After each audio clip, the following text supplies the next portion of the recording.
Matthew chapter 9.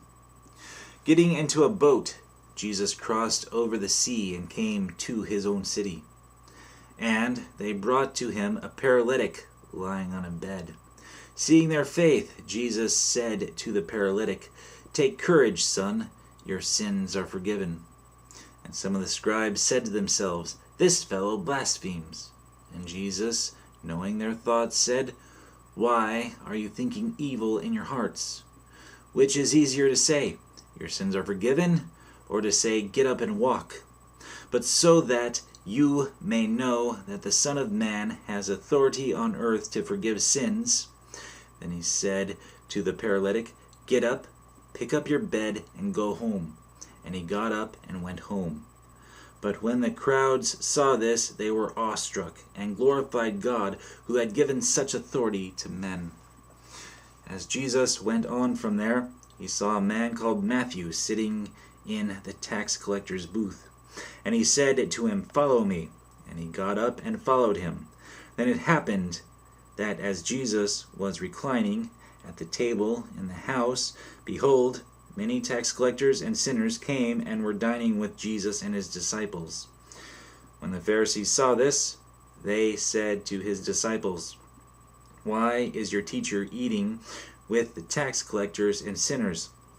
But when Jesus heard this, he said, "It is not those who are healthy who need a physician, but those who are sick.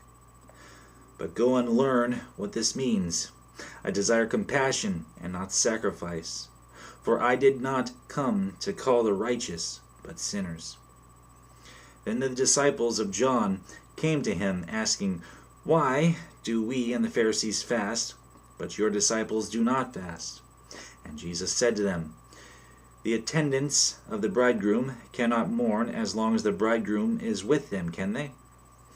But the days will come when the bridegroom is taken away from them, and they will fast. But no one puts a patch of unshrunk cloth on an old garment, for the patch pulls away from the garment, and a worse tear results.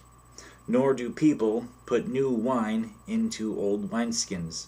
Otherwise the wineskins burst, and the wine pours out, and the wineskins are ruined. But they put new wine in fresh wineskins, and both are preserved." While he was saying these things to them, a synagogue official came and bowed down before him and said, "My daughter has just died.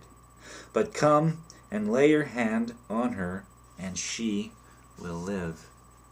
Jesus got up and began to follow him, and so did his disciples.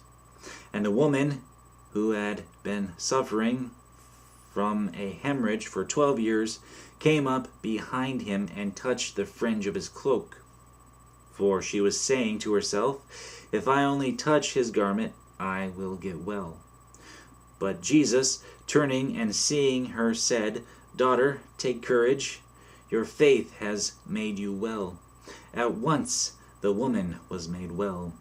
When Jesus came into the official's house and saw the flute players and the crowd in noisy disorder, he said, "Leave, for the girl has not died, but is asleep." And they began laughing at him. But when the crowd had been sent out, he entered and took her by the hand, and the girl got up. This news spread throughout all the land. As Jesus went on from there, 2 blind men followed him, crying out, "Have mercy on us, Son of David." When he entered the house, the blind men came up to him, and Jesus said to them, "Do you believe that I am able to do this?" They said to him, "Yes, Lord." Then he touched their eyes, saying, "It shall be done to you according to your faith." And their eyes were opened. And Jesus sternly warned them, "See that no one knows about this." But they went out and spread the news about him throughout all the land. As they were going out, a mute, demon-possessed man was brought to him. After the demon was cast out, the mute man spoke, and the crowds were amazed and were saying, "Nothing like this has ever been seen in Israel." But the Pharisees were saying, "He casts out the demons by the ruler of the demons." Jesus was going through all the cities and villages, teaching in their synagogues and proclaiming the gospel of the kingdom and healing every kind of disease and every kind of sickness. Seeing the people, he felt compassion for them because they were distressed and dispirited, like sheep without a shepherd.